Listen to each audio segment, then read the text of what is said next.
Oke, baik. Bismillahirrahmanirrahim. Assalamualaikum warahmatullahi wabarakatuh. Selamat pagi. Bertemu lagi saat hari ini dengan saya untuk mata kuliah hukum kesehatan lingkungan untuk pertemuan ke-10 dengan judul Regulasi Pengendalian Pencemaran Laut. Ya. Jadi seperti biasa nanti setelah saya menjelaskan sedikit tentang materinya akan dilanjutkan oleh presentasi oleh teman-temannya terkait kasus pelanggaran atau tindak pencemaran laut serta konsekuensi dan tanggapan dari um, kelompok seperti itu ya. Oke. um, Pencemaran lingkungan gitu ya, salah satu isu pencemaran lingkungan yang terus mengalami uh, pemburukan itu salah satunya adalah pencemaran yang terjadi di laut ya, atau marine pollution. Nah, isu lingkungan inilah yang kemudian menginisiasi lahirnya beberapa regulasi terkait pengendalian dan pencemaran laut ya, karena seperti yang kita ketahui bahwa laut dan daratan itu merupakan suatu kesatuan ekosistem yang tidak bisa dipisahkan karena satu dengan yang lainnya itu saling mempengaruhi seperti itu ya. Apabila laut bersih gitu, laut baik, maka juga akan berdampak baik bagi ekosistem daratan. Oke. Yang akan kita pelajari hari ini, yang pertama itu mengenai definisi dari pencemaran laut, kemudian jenis pencemaran laut, regulasi, dan juga rencana aksi yang ada di Indonesia. Nah, berbicara tentang definisinya, maka definisi ini berpatokan dari beberapa peraturan dan juga lembaga yang mengatur tentang pencemaran laut. Kalau peraturan umum yang berbicara tentang penanggulangan pencemaran laut itu ada PP 19 tahun 99. Menurut PP 19 tahun 99, yang dikatakan dengan pencemaran laut itu adalah masuk atau dimasukkannya makhluk hidup, zat, energi, ataupun komponen lain ke dalam lingkungan laut oleh kegiatan manusia, sehingga kualitasnya turun sampai ke tingkat tertentu yang menyebabkan lingkungan laut tidak sesuai lagi dengan baku mutu atau fungsinya. Kalau berdasarkan definisi ini bisa kita lihat bahwa di sini masuk atau dimasukkannya, artinya pencemaran yang terjadi di laut itu bisa karena disengaja atau juga karena ketidaksengajaan atau kelalaian gitu ya, sehingga menyebabkan zat pencemar itu bisa masuk ke dalam laut. Dan aktivitas yang umumnya terjadi itu karena kegiatan manusia ya. Pencemaran ini dikatakan sebagai bentuk pencemaran apabila tadi dapat menyebabkan penurunan dari kualitas ya, penurunan dari kualitas lingkungan laut sehingga nanti laut itu tidak dapat berfungsi sebagaimana mestinya.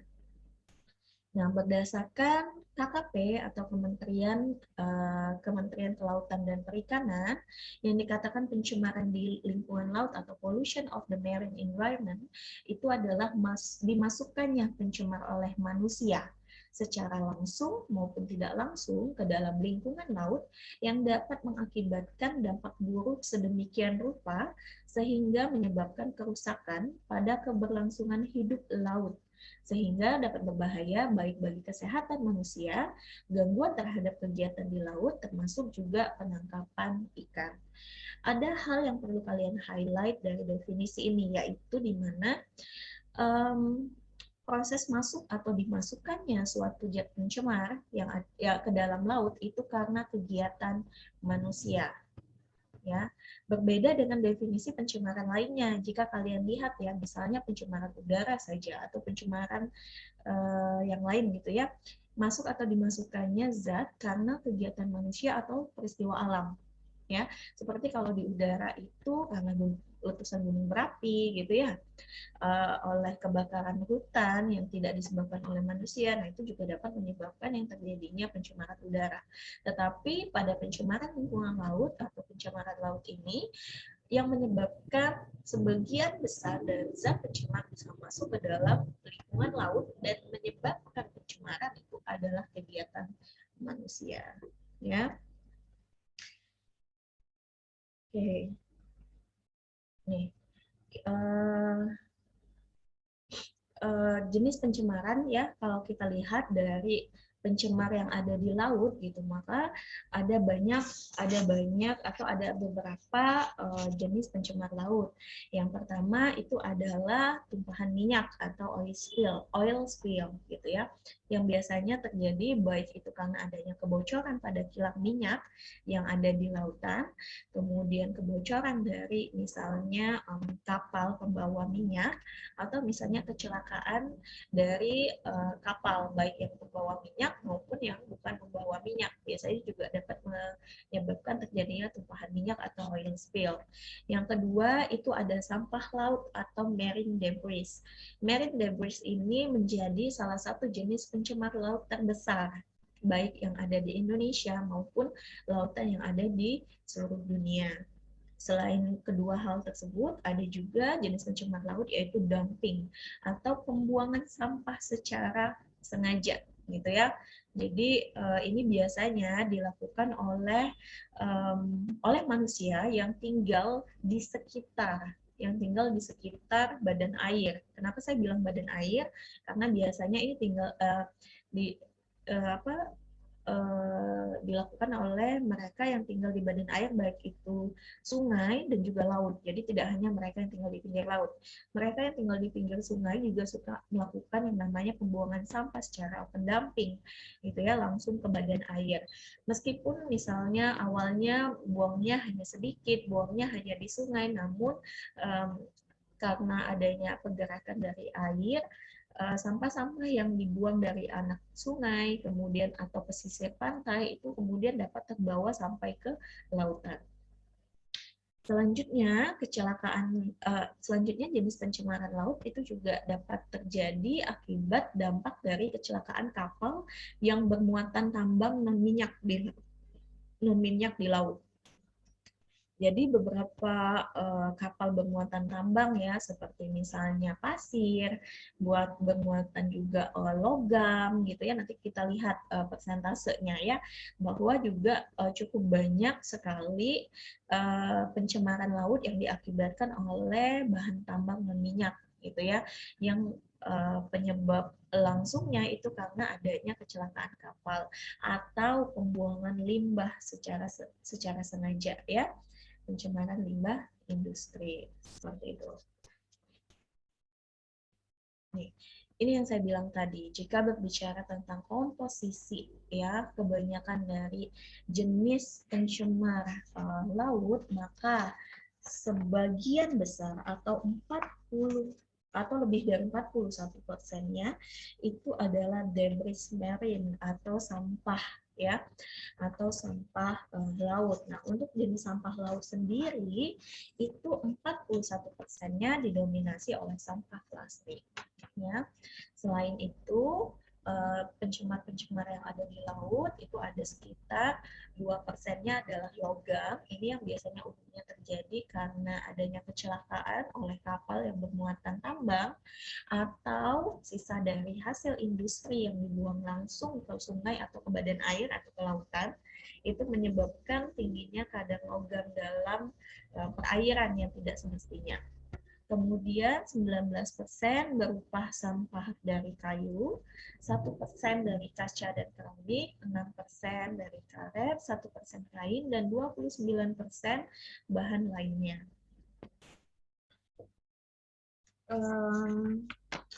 Menurut peraturan, jadi gini, kalau kita berbicara tentang regulasi, sebentar saya beralih di sini. Sebenarnya regulasi tentang pengendalian pencemaran laut itu sudah cukup lama menjadi perhatian kita gitu ya.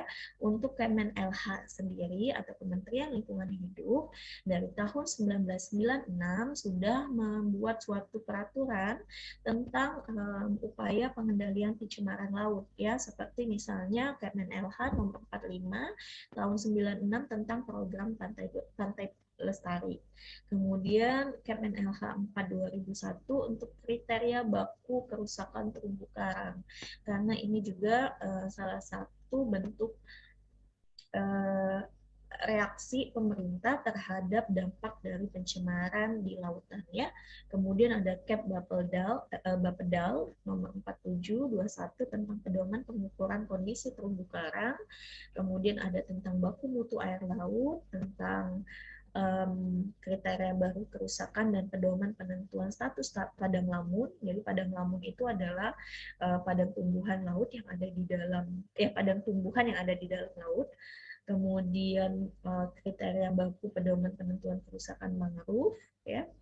Kemudian tentang perizinan pembuangan air limbah ke laut. Dan peraturan yang sampai dengan saat ini masih menjadi rujukan bagi pengendalian pencemaran dan kerusakan laut itu adalah PP nomor 19 tahun 1999. Ini juga filenya sudah saya tautkan di e-learning, bisa kalian baca ya. Di situ dijelaskan tentang definisi dari pencemaran laut, kemudian jenis pencemarannya, dan upaya-upaya pengendalian yang harusnya dilakukan oleh pemerintah maupun orang yang bertanggung jawab terhadap pencemaran atau kerusakan laut ya. Kemudian yang terbaru ya peraturan presiden nomor 83 tahun 2018. Nah, ini karena berdasarkan survei tahun 2007 yang menghasilkan persentase ini tadi ya 2017 sorry. Berdasarkan survei tahun 2017 yang menghasilkan presentasi ini, maka di tahun 2018 Presiden mengeluarkan peraturan khusus tentang penanganan sampah laut gitu. Ya, bahwa setelah diketahui hampir 50% pencemar itu adalah jenisnya marine debris, maka Presiden secara khusus mengeluarkan peraturan tentang itu, di mana yang dikatakan sebagai sampah laut itu adalah sampah yang baik berasal dari daratan, dari badan air maupun dari pesisir yang nantinya akan mengalir ke lautan, gitu. Ataupun sampah laut atau marine debris ini juga sampah yang bisa berasal dari kegiatan yang ada di laut seperti penangkapan ikan dan lain sebagainya seperti itu. Untuk menunjang hal ini juga sebenarnya gitu ya, atau sebenarnya yang berkaitan dengan peraturan terbaru ini ya PP 83 2018 sebetulnya sudah ada juga gitu yang secara secara implisit itu membahas tentang pengelolaan sampah gitu ya, yang nanti berakhirnya juga ke lingkungan. Kan lingkungan itu salah satunya adalah laut. Seperti peraturan-peraturan sebelumnya, yaitu peraturan nomor 81 tahun 2012 tentang pengelolaan sampah rumah tangga dan sampah sejenis sampah rumah tangga, di mana di sana dikatakan bahwa dalam pengelolaan sampah tidak diperkenankan untuk melakukan open dumping di lingkungan. Dan lingkungan ini salah satunya adalah badan air atau perairan, seperti itu. Kemudian ada juga PP nomor 97 tentang 2017 tentang strategi nasional pengelolaan sampah rumah tangga dan sampah sejenis sampah rumah tangga. Kemudian juga kemudian di PP 35 tahun 2018 itu percepatan pembangunan instalasi, ini salah satu inovasi yang diprioritaskan oleh pemerintah terhadap pengelolaan sampah, yaitu menjadi energi listrik berbasis teknologi ramah lingkungan. Nah, kembali ke marine debris tadi, sebenarnya kenapa dia berbahaya? Karena marine debris ini terdiri dari beberapa jenis, yang beberapa jenisnya ini kemudian memiliki tingkat bahaya yang berbeda-beda ya, terutama di ukurannya. Kita akan coba bahas satu persatu. Yang pertama, jenis marine debris ini ada yang disebut dengan mega debris. Mega debris ini adalah sampah yang ada di laut yang panjangnya itu lebih dari 1 meter. Nah, umumnya ini adanya di perairan lepas, gitu ya, perairan lepas. Artinya perairan lepas itu dia agak jauh dari pemukiman penduduk seperti itu ya. Nah, kemudian jenis yang kedua sedikit lebih kecil dari megadebris itu ada makrodebris. Kalau makrodebris ini sampah yang panjangnya lebih dari 2,5 cm sampai dengan kurang dari 1 meter. Jadi dia potongan-potongan sampah yang berukuran lebih dari 2,5 cm sampai dengan kurang dari 1 meter. Ya, umumnya sampahnya ini karena ukurannya yang kecil itu bisa ditemukan di dasar laut atau dasar perairan, bahkan juga bisa ditemukan di permukaan perairan. Ada lagi mesodebris. Jadi kalau mesodebris ini ukurannya lebih kecil dari makrodebris, yaitu sampah laut yang ukurannya lebih dari 5 mm sampai kurang dari 2,5 meter. Jadi lebih kecil lagi dari 2,5 meter. Ya, dan ini umumnya dia ditemukan di permukaan air karena sudah ukurannya sangat kecil, biasanya juga berat jenisnya lebih ringan dari air, sehingga dia bisa muncul di permukaan gitu ya, ataupun dia terikat bersamaan dengan sedimen-sedimen yang ada di dasar laut ya. Lebih kecil dari mesodebris itu ada mikrodebris. Nah, mikrodebris ini adalah sampah dengan ukuran sangat kecil. Jadi kisarannya itu sudah tidak sentimeter lagi, tetapi milimeter, dan itu 0,3 sampai dengan 5 milimeter ya. Dia karena sangat kecil jadi mudah terbawa oleh arus. Jadi jangkauannya itu akan luas gitu. Ketika misalnya sampah jenis mikrodebris ini terbuang baik sengaja tidak sengaja di dalam laut, maka dia bisa jangkauannya itu sangat luas gitu.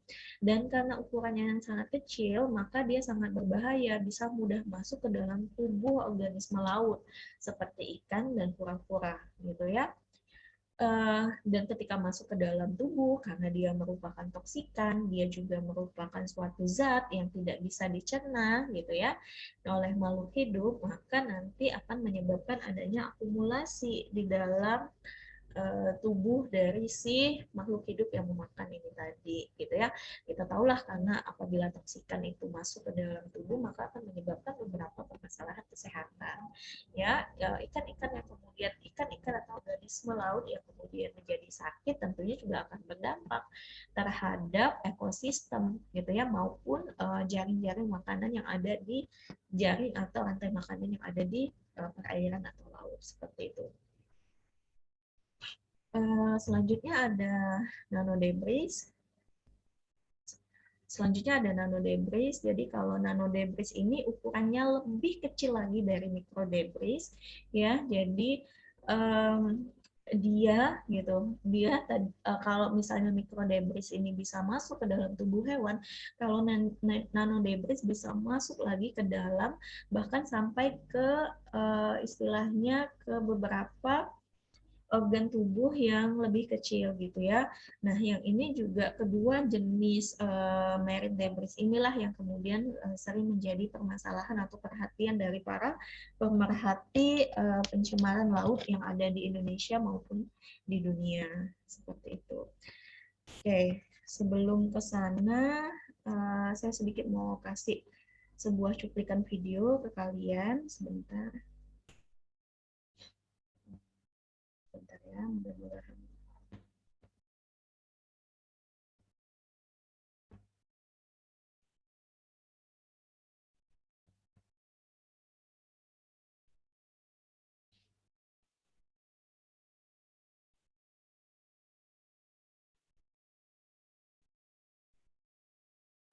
Ever wondered what happens to all those single-use plastic forks and spoons, water bottles, and plastic bags you tossed? Well, unfortunately, they can end up here in the Big Blue. Every minute, one garbage truck of plastic is dumped into our ocean. Ever wondered what happens to all those single-use plastic forks and spoons, water bottles, and plastic bags you tossed? Well, unfortunately, they can end up here in the Big Blue. Every minute. Blue. Every minute, one garbage truck of plastic is dumped into our oceans. But what if this plastic floating in the ocean could become tools to save impoverished communities? Well, there's a model that's addressing humanity's greatest problems, poverty and pollution, using pollution itself. And it's called social plastic. Let's take a deep dive on what this initiative is all about. Across the oceans, billions of pounds of plastic converge into tiny scattered islands that cover about 40% of the water's surfaces. And by 2050, it's projected that this plastic will outweigh all the fish in our oceans. The biggest problem areas of ocean plastic are here, in Southeast Asia. China, Vietnam, the Philippines, Thailand, and Indonesia account for 60% of the plastic waste put out to sea. Here in Indonesia, there's a lack of awareness in plastic disposal. So these local communities, many with high poverty rates, are more likely to be impacted by environmental problems. That's where social plastic comes in. At plastic bank collection centers in Bali, local families are incentivized to bring collected plastic to the center, where they can exchange it for digital tokens. Using innovative blockchain technology, collectors can then use the tokens to buy needed goods and services, strengthening impoverished communities while cleaning our oceans at the same time. Global companies like SC Johnson are offering vital support in the social plastic movement. They're developing recycling infrastructures as part of the solution to poverty. With this kind of sustainable, incentive-based solution, local economies can thrive. And at the same time, our precious oceans can be recovered. There will only be more hopeful stories like these in the coming months. SC Johnson's CEO and chairman, Fisk Johnson, has literally been diving in to help address the problem firsthand. By 2025, his company has committed to making 100% of its plastic packaging recyclable, reusable, or compostable. Support from companies like this means Plastic Bank have now opened 8 collection and recycling centers this year. Together, we can spark economic prosperity and leave our world sparkling clean for the generations of tomorrow.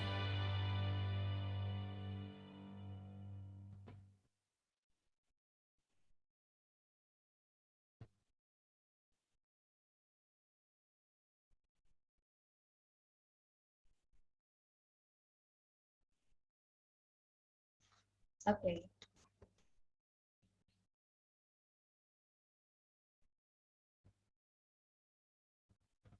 Oke, itu tadi ya sekilas tentang permasalahan mengenai pencemaran yang ada di laut. Jadi tadi kita lihat bahwa negara kita menjadi salah satu negara yang menyumbang sampah plastik terbesar untuk di lautan dunia, seperti itu ya.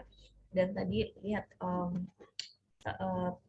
salah satu upaya yang bisa dilakukan untuk menangani permasalahan tersebut adalah dengan menerapkan beberapa komitmen, seperti misalnya pada tahun 2025 diharapkan sudah 100% packaging gitu ya menggunakan plastik, itu adalah plastik yang bisa didaur ulang. Ini udah tinggal 2-3 tahun lagi ya, kita lihat apakah memang komitmen itu bisa berjalan atau tidak ya.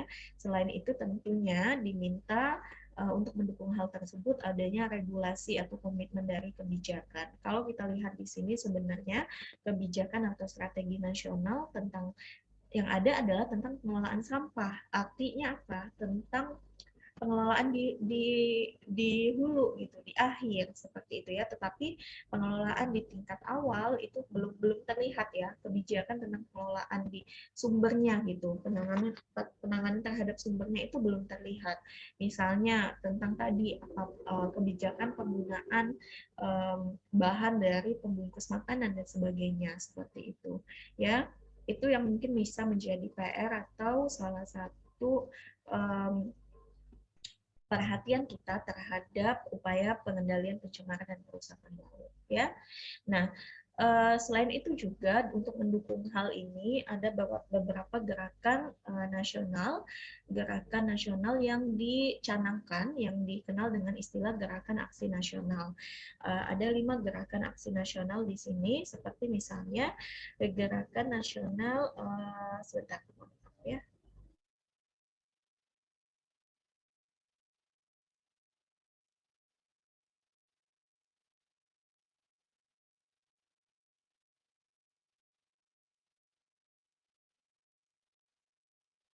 Yang pertama adalah Gerakan Nasional Peningkatan Kesadaran Para Pemangku Kepentingan.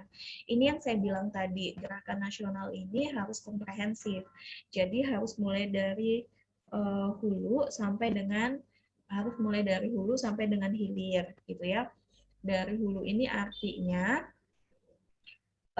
dari para penghasil sampah gitu, Mbak. Para penghasil sampah. Misalnya tadi ya yang menghasilkan sampah plastik ini apa? Oh, para misalnya industri makanan gitu ya. Nah, kemudian dikeluarkan kebijakan mengenai packagingnya tadi bahwa packagingnya itu harus terbuat dari bahan plastik yang seperti apa, itu harus sudah ada kebijakannya ya. Kemudian itu tentang kebijakan, baik juga kebijakan-kebijakan yang sifatnya memang sudah ada saat ini tentang kebijakan pengelolaan sampahnya gitu. Tapi kan kalau kita bicara tentang manajemen pengelolaan sampah, kita bicara dari minimisasi gitu ya sampai ke baru pengolahan akhir. Nah, kalau bisa kebijakan dari setiap tahapan ini juga secara komprehensif hadir gitu ya. Sehingga nanti ketika di akhir gitu ya pengelolaan sampahnya itu sudah tidak banyak lagi. Yang kemudian yang kedua kebijakan tentang gerakan tentang pengelolaan sampah yang bersumber dari darat. Yang ketiga penanggulangan sampah yang dari pesisir atau laut, karena kita tahu tadi ya sumbernya itu bisa yang berasal definisi dari sampah laut atau marine debris itu baik yang berasal dari daratan maupun dari aktivitas yang ada di tengah laut. Kemudian adekuat terhadap mekanisme pendanaan, penguatan kelembagaan, pengawasan, dan penegakan hukum. Jadi GAKUM ini juga menjadi hal yang penting gitu ya. Kalau ada terjadi tindakan, maka harus jelas nih sanksinya seperti apa. Dan kalau bisa sanksinya itu merupakan sanksi yang bersifat menjerahkan gitu ya bagi para pelaku pencemar. Selanjutnya juga penelitian dan pengembangan yang tentunya dibutuhkan hasilnya ini sebagai dasar untuk pengambilan keputusan. Jadi misalnya dia harus mengambil keputusan tentang kebijakan tertentu, dasarnya itu jelas hasil dari penelitian seperti apa. Misalnya sampah yang ramah lingkungan, misalnya packaging yang ramah lingkungan atau plastik yang ramah lingkungan itu yang seperti apa. Nah, itu harus memiliki dasar dari hasil penelitian dan pengembangan. Selanjutnya yang saya bilang tadi, apabila terjadi tindakan pencemaran lingkungan, maka sudah harus tahu nih gitu ya, sudah harus jelas upaya penegakan hukumnya seperti apa, tindakan yang akan diambil itu seperti apa, itu harus sudah jelas. Berikut akan dijelaskan tentang mekanisme penanganan kejadian pencemaran laut. Pada intinya, gitu ya. Pada intinya, apabila terjadi yang namanya tindakan atau kejadian terhadap pencemaran laut, Kementerian Kelautan dan Perikanan yang secara khusus berkaitan langsung dengan kelautan maupun misalnya kementerian lain seperti Kementerian Lingkungan Hidup atau badan hukum lainnya itu sebenarnya sudah memiliki protap yang memang mereka tetapkan seperti itu ya. Yang pertama tentunya apabila adanya laporan dari instansi, lembaga maupun masyarakat kepada kantor kelautan dan perikanan terhadap misalnya terjadinya yang namanya pencemaran laut, baik itu karena kelalaian seperti misalnya kecelakaan kapal, tumpahan minyak, ataupun karena hal yang disengaja, maka selanjutnya sesuai dengan tugas dan fungsinya Kementerian Kelautan dan Perikanan itu akan menurunkan tim yang berfungsi untuk melakukan pengumpulan bahan dan keterangan ya, pengumpulan bahan dan keterangan ini meliputi misalnya pengumpulan sampel airnya sampai untuk dilihat ya sejauh mana bahan-bahan pencemar atau toksikan itu terkandung di dalam air laut. Kemudian mengambil keterangan dari beberapa saksi itu yang ada di sekitar lautan tersebut. Selanjutnya melakukan perhitungan valuasi ekonomi dampak kerugian akibat pencemaran.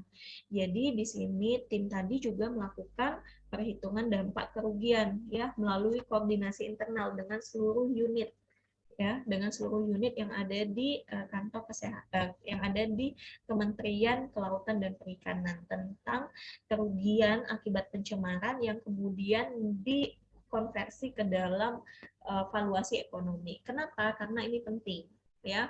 Biasanya kebijakan itu akan lebih kasus itu akan lebih dapat dipertanggungjawabkan ketika kita sudah memperhitungkannya secara valuasi ekonomi. Bukan dapat dipertimbangkan sih ya, lebih menjadi perhatian gitu ya, lebih menjadi perhatian atau menimbulkan awareness, salah satunya apabila dampak tadi kita dapat konversi ke dalam valuasi ekonomi. Kemudian penyusunan dokumen proses penuntutan ganti rugi terhadap pihak yang sudah melakukan pencemaran tadi gitu ya. Kemudian menyerahkan dokumen tuntutan tadi kepada Kementerian Lingkungan Hidup. Karena Kementerian Lingkungan Hidup merupakan ketua tim nasional terhadap penanggulangan pencemaran yang ada di lingkungan. Jadi pencemaran laut ini hanya bagian kecil dari lingkungan gitu ya. Jadi sehingga nanti dokumen penuntutan dari Kementerian Kementerian Kelautan dan Perikanan ini masuk kepada KLH ya. Selanjutnya kemudian terjadi yang namanya proses penegakan hukum. Apabila kemudian penegakan hukum tadi menimbulkan sanksi seperti misalnya mengharuskan si pencemar tadi melakukan upaya, maka ya langkah selanjutnya adalah upaya pembersihan dan pendampingan rehabilitasi terhadap kawasan yang tercemar. Ya. Penyerahan dokumen tadi ini kepada KLH ini memang merupakan salah satu upaya penegakan hukum ya, yang mana memang ini diatur secara jelas di Perpres nomor 109 tahun 2006 tentang mekanisme penanganan kejadian pencemaran yang ada di lingkungan. Oke, mungkin itu dari saya. Intinya adalah ketika laut kita mati, udah otomatis kita mati. Jadi jangan sampai pencemaran lingkungan tadi dapat mengganggu kelangsungan kehidupan dan penghidupan kita sebagai manusia maupun sebagai bagian dari lingkungan itu sendiri. Terima kasih, saya akhiri dan saya persilakan untuk kelompok pencemaran laut melakukan presentasi kasusnya. Untuk hari ini siapa? Farah udah hadir belum ya? Untuk hari ini siapa yang akan melakukan presentasi, Farah?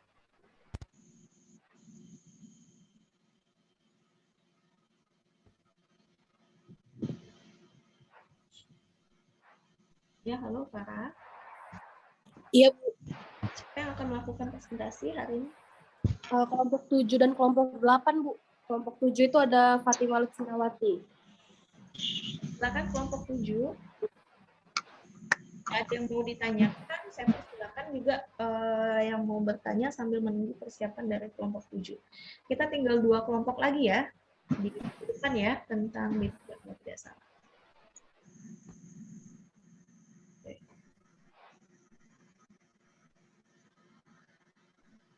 Silakan. Kelompok 7 bisa saya screen. Maaf Bu, tidak bisa share. Coba. Udah saya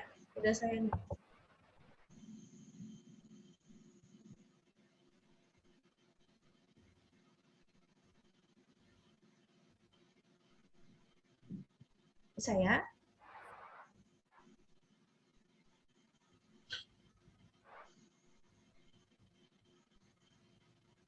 Ya, silakan.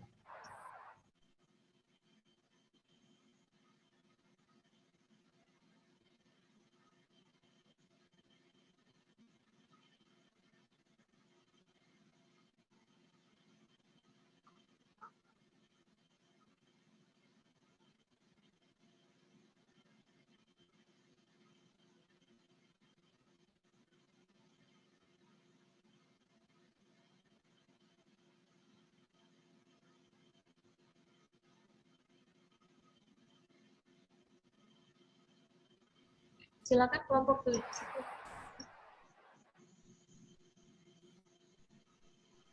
Belum ada terdengar suaranya. Baiklah, Bu. Saya yang akan mempresentasikan hasil tugas dari kelompok 9. Sebelumnya mohon maaf ya, Bu, saya off cam karena di rumah saya lagi mati listrik, Bu. Oke, silakan.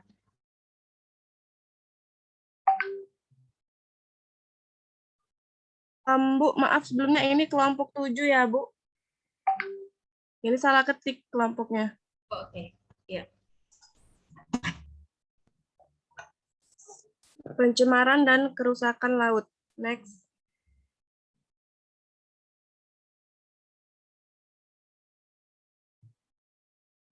Kasus pencemaran dan kerusakan laut. Kasus pencemaran dan kerusakan laut oleh PT Cahya Bintang Abadi, PT S dan B Investama, dan PT Perjuangan. Next.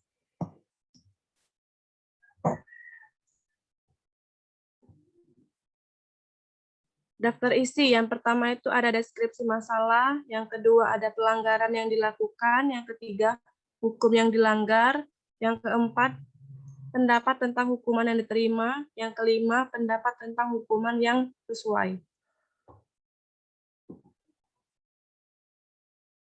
Yang pertama, deskripsi masalah. Next.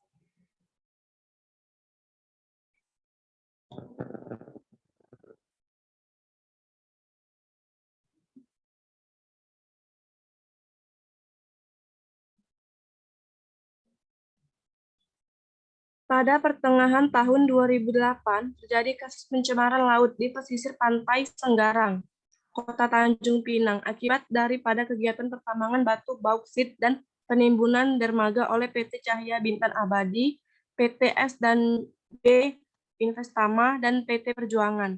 Pencemaran laut yang terjadi menimbulkan kerugian bagi para nelayan pesisir pantai Senggarang, Kota Tanjung Pinang, di mana tempat mata pencaharian mereka telah tercemar oleh limbah batu bauksit, yang hasil uji laboratorium menyatakan bahwa limbah tersebut adalah limbah berbahan berbahaya dan beracun atau limbah B3, sehingga menyebabkan ikan-ikan mati, lari, menjadi stres, dan tidak dapat melakukan kembang biak atau bertelur. Next.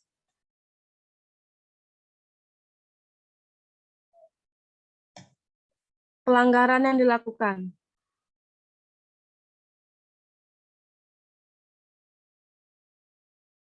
Atas pencemaran yang terjadi, penggugat atau para nelayan telah memohonkan kepada majelis hakim beberapa petitum. Salah satunya merupakan petitum provinsi memohon majelis hakim memerintahkan para tergugat yakni PT Cahya Bintang Abadi, PT S dan B Investama, dan PT Perjuangan untuk menghentikan seluruh kegiatan yang menimbulkan gangguan pencemaran laut, serta melakukan pemulihan fungsi lingkungan hidup laut yang sudah tercemar, dan memulihkan hak-hak penggugat dengan cara membayar sepenuhnya nilai kerugian yang diderita penggugat baik material maupun imaterial. Next.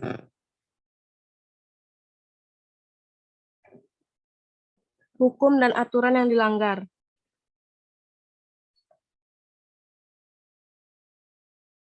Yang pertama itu Undang-Undang Nomor 32 Tahun 2009 tentang perlindungan dan pengelolaan lingkungan hidup, melanggar, tidak melakukan ganti rugi, pemulihan fungsi lingkungan hidup, dan menghilangkan penyebab timbulnya pencemaran.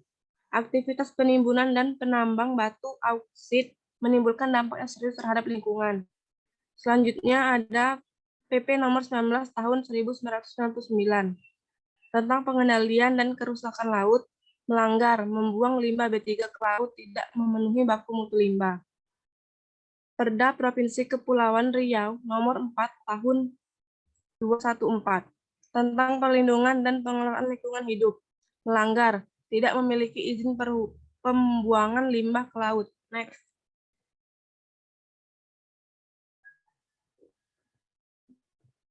Pendapat tentang hukuman yang diterima.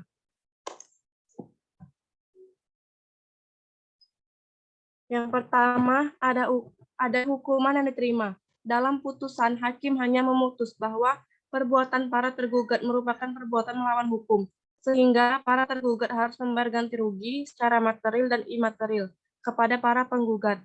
Namun, penyelesaian sengketa yang seharusnya dilaksanakan berdasarkan polluter pays principle, sebagaimana diatur dalam pasal 52 ayat 3. Selanjutnya, pendapat tentang hukuman yang diterima. Menghukum para tergugat untuk melakukan ganti rugi pemulihan pencemaran laut, sebagaimana telah dimohonkan dalam petitum provinsi. Hakim menerapkan polluter pays principle karena merupakan salah satu asas perlindungan dan pengelolaan lingkungan hidup. Berdasarkan penjelasan pasal 2 huruf J UU PPLH, yang dimaksud dengan prinsip pencemar membayar, polluter pays principle, adalah bahwa setiap penanggung jawab yang usaha dan atau kegiatannya menimbulkan pencemaran dan atau kerusakan lingkungan hidup wajib menanggung biaya pemulihan lingkungan. Next.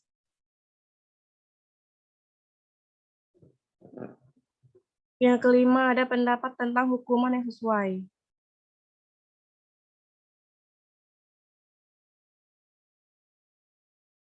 Pendapat tentang hukum yang sesuai. Berdasarkan hukum perdata, dalam sengketa lingkungan hidup, penggugat yang merasa dirugikan mempunyai hak untuk menuntut ganti rugi, sebagaimana dinyatakan dalam pasal 1365 KUHP Perdata.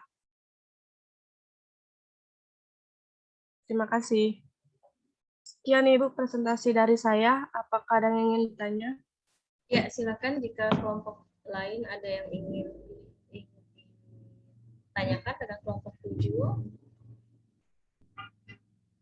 Jadi coba lihat balik ke analisa kelompok tadi.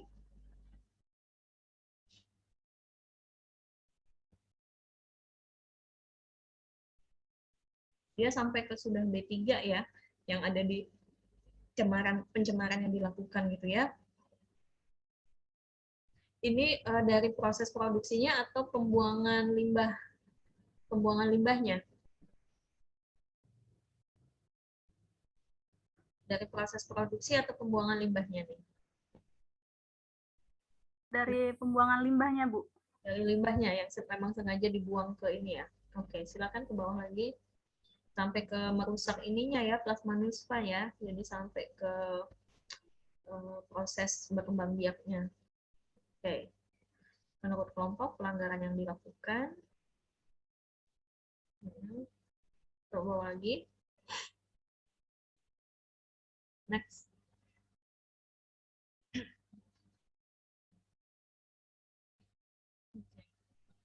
Oke, di sini terlihat bahwa peraturan yang dipakai adalah payung hukum tentang pengelolaan lingkungan hidup ya, perlindungan dan pengelolaan lingkungan hidup UU 32 2009, kemudian spesifik ke PP 19 tahun 99, di mana dia melanggar pasal tentang pembuangan limbah B3 ke laut ya, dan tidak memenuhi baku mutu dari limbah yang akan dibuang.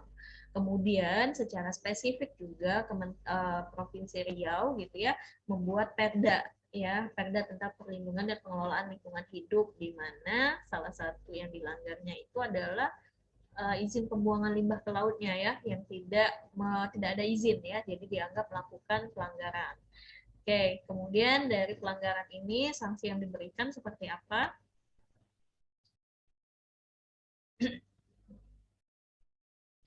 Sanksinya apa nih? Sanksinya melaksanakan polluter pay principle. Ya, jadi polluter pay principle ini adalah salah satu kebijakan yang memang disepakati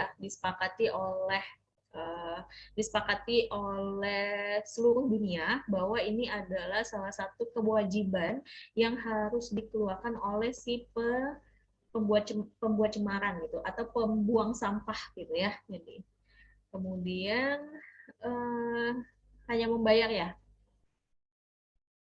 Kalau paksaan ada nggak? Ya, Bu. Paksaan ada tidak? Ini Bu disuruh ganti rugi biaya, membayar untuk pengelolaan limbahnya, Bu. Maksudnya biayanya ini untuk pemulihan lingkungan. Yang melakukan pemulihannya itu artinya si pemerintah ya, karena sudah dibayar. Maksud saya ada paksaan pemerintah nggak bahwa si PT ini tadi harus melakukan upaya perbaikan atau pembersihan? Iya Bu, itu disuruh untuk mengganti rugi secara material dan imaterial kepada para nelayan.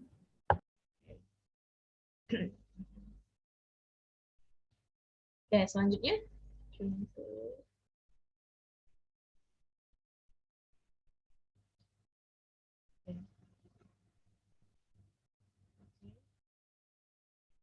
Oke, terus? Ya, sudah. Ya, jadi di sini karena tidak ada aspek kerugian yang ditimbulkan sampai dengan menyebabkan gangguan kesehatan ya, jadi memang tidak ada penuntutan secara pidana terhadap PT Cahaya Intan Abadi dan PT-PT yang lainnya tadi, gitu ya. Tetapi yang disangsikan itu adalah penuntutan ganti rugi ya. Adakah batasan tahun yang kalian baca nggak, batasan tahunnya itu sampai kapan kemudian itu harus pulih? Nggak ada. Nggak ada Bu. Iya, kalau saya lihat sih hanya kewajiban membayar ganti rugi gitu ya. Kalau saya lihat pemulihannya itu bentuknya itu dengan ganti rugi, jadi bukan upaya tindakan gitu. Sebenarnya bisa juga pendapat dari kelompok itu misalnya tergugat tadi melakukan upaya, jadi ada dua, dia ganti rugi, satu juga ada sanksi paksaan pemerintah. Paksaan pemerintah ini berupa misalnya kewajiban untuk melakukan upaya pelestarian atau upaya pembersihan, pemulihan. Jadi tidak hanya ganti rugi.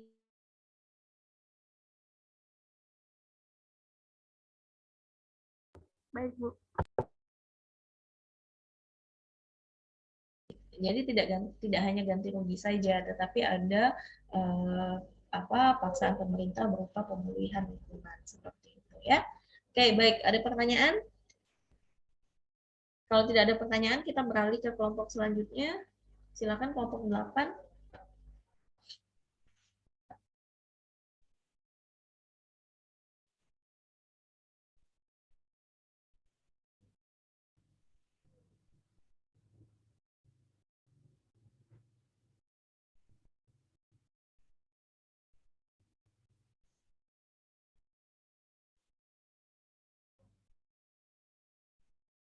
Ya.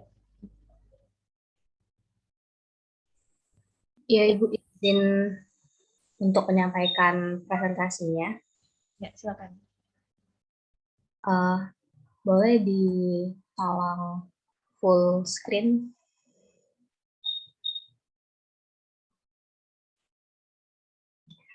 Oke, baiklah. Bismillahirrahmanirrahim. Assalamualaikum warahmatullahi wabarakatuh.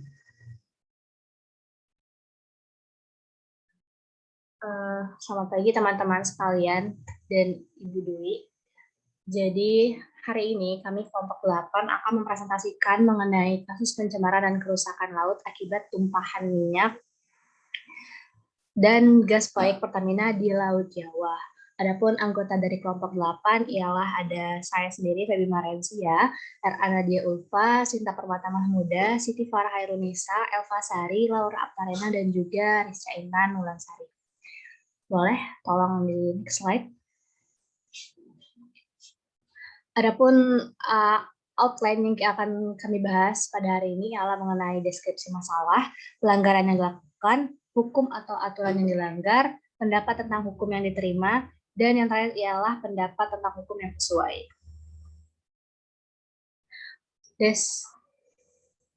Boleh di slide sebelumnya. Oke, thank you.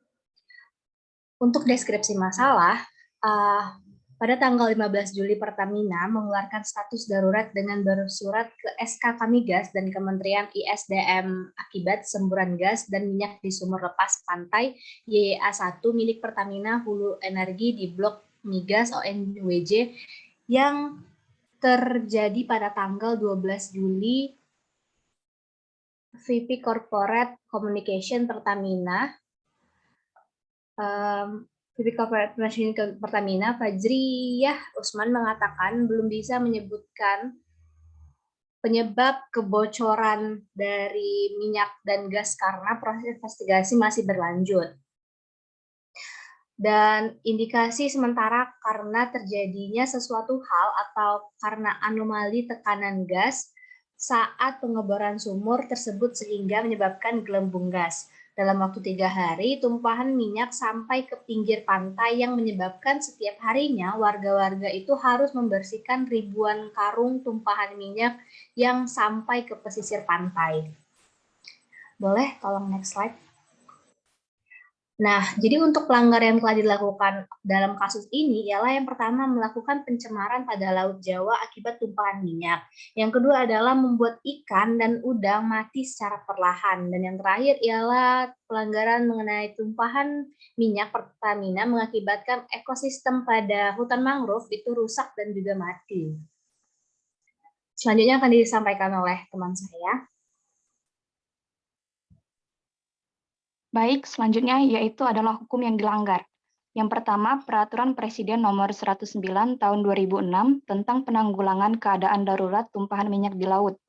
Yang kedua, Peraturan Menteri Lingkungan Hidup Nomor 7 Tahun 2014 tentang kerugian lingkungan hidup akibat pencemaran dan atau kerusakan lingkungan hidup. Yang ketiga, Pasal 98 Ayat 3 Undang-Undang Nomor 32 Tahun 2009 tentang perlindungan dan pengelolaan lingkungan hidup. Slide selanjutnya. Hukuman yang diterima. Yang pertama, perlindungan dan pengelolaan lingkungan hidup atau PPLH menurut Undang-Undang Nomor 32 Tahun 2009 Pasal 1 Ayat 2. Dalam undang-undang ini tercantum jelas bahwa di bab 5 bagian 3 Pasal 69 mengenai larangan dalam perlindungan dan pengelolaan lingkungan hidup yang meliputi larangan melakukan pencemaran, memasukkan benda berbahaya dan beracun atau B3, memastikan ke media lingkungan hidup dipidana dengan pidana penjara paling singkat 1 tahun dan paling lama 3 tahun dan denda paling sedikit 1 miliar rupiah dan paling banyak 3 miliar rupiah. Yang kedua, Pasal 99 Ayat 1 Undang-Undang Nomor 32 Tahun 2009 menyatakan setiap orang yang karena kelalaiannya mengakibatkan dilampauinya baku mutu udara ambien, baku mutu air laut, atau kriteria baku kerusakan lingkungan hidup dipidana dengan pidana penjara paling singkat 1 tahun dan paling lama 3 tahun dan denda paling sedikit 1 miliar rupiah dan paling banyak 3 miliar rupiah.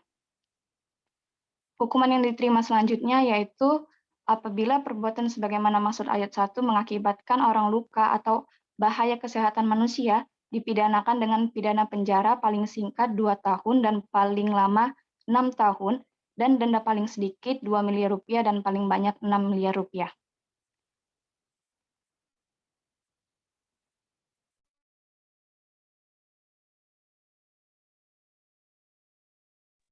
Selanjutnya ada pendapat tentang hukum yang sesuai. Menurut kelompok kami, kasus tumpahan minyak oleh PT Pertamina di perairan ini sudah sering terjadi. Tentunya hal ini cukup membuat semua orang di sekitar perairan merasa dirugikan.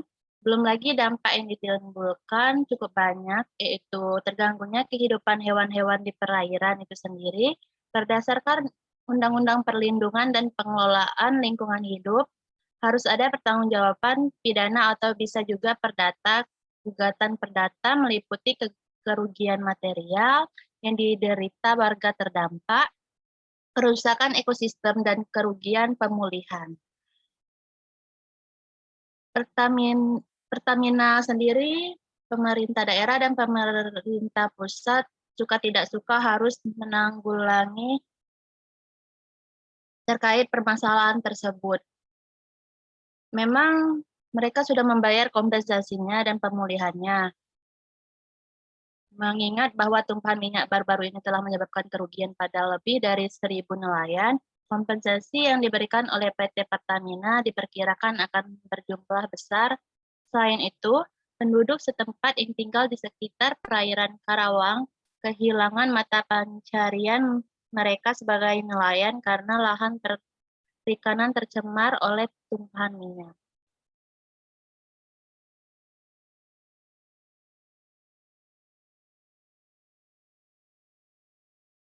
Baiklah, sekian presentasi dari kelompok kami. Apabila ada yang ingin ditanyakan, boleh. Ya, jika ada yang ingin ditanyakan, silakan. Jadi ini kasusnya tumpahan minyak ya. Sedikit berbeda tadi ya dengan yang kelompok satunya. Kalau kelompok satunya tadi pencemaran laut karena limbah industri yang sengaja dibuang ke laut tanpa adanya izin. Kalau ini adalah kasus kelalaian ya, kasus kelalaian betul ya, karena tumpahan minyaknya tadi karena proyek Pertamina yang bocor pipanya seperti itu. Kemudian juga sanksi yang diberikan adalah sanksi perdata atau penggantian material seperti itu ya, karena pidana meskipun tadi disampaikan juga ada beberapa delik yang ada gugatan pidananya namun tidak bisa diberlakukan karena memang tidak sampai menimbulkan kerugian terhadap kesehatan masyarakat maupun jiwa gitu ya, jiwa dari manusia seperti itu ya. Jadi memang sanksi yang diberlakukan adalah sanksi perdata, penggantian ini ya, penggantian apa namanya, ganti rugi. Cuma mungkin sama seperti kelompok sebelumnya, bisa ditekankan lagi bahwa selain penggantian ganti rugi tadi, juga bisa ditambahkan sanksi paksaan ya. Seperti yang saya jelaskan sebelumnya bahwa bentuk sanksi itu ada satunya lagi adalah sanksi paksaan. Nah, paksaan pemerintah di mana itu bisa digabung dengan sanksi ganti rugi gitu ya, bahwa nanti di sini selain mengganti, Pertamina juga diwajibkan dulu melakukan upaya pembersihan terhadap minyak-minyak yang sudah mencemari laut gitu ya. Kalau sebelumnya tadi dijelaskan bahwa masyarakat nih tiap hari melakukan upaya pembersihan laut dari tumpahan minyak yang sampai ke pesisir pantai seperti itu ya. Jadi itu mungkin tanggapan dari saya. Kalau dari yang lainnya apakah ada tanggapan? Baik Ibu, terima kasih. Sama-sama. Oke, kalau tidak ada, maka mungkin kita dapat mencukupkan pertemuan kita pada hari ini. Kita akan lanjut lagi ke pertemuan esok pekan, gitu ya, di minggu depan. Minggu depan itu hari Selasa. Iya, sebenarnya hari Selasa itu, hari Senin ya, hari Senin insya Allah masih bisa. Ya, hari Senin insya Allah masih bisa. Kalaupun tidak bisa, nanti untuk materinya akan saya record, saya jelaskan, kemudian kalian tetap kuliah, dilanjutkan dengan penyampaian presentasi, seperti itu ya. Karena kemungkinan di minggu depan saya ada perjalanan dinas, tapi belum tahu hari Senin atau hari Selasa. Kalau hari Senin paginya nanti saya tampilkan recordnya saja. Mungkin itu dari saya, terima kasih atas perhatiannya. Saya akhiri kuliah hari ini. Wassalamualaikum warahmatullahi wabarakatuh. Waalaikumsalam warahmatullahi wabarakatuh. Waalaikumsalam warahmatullahi wabarakatuh. Terima kasih, Ibu. Warahmatullahi wabarakatuh. Terima kasih.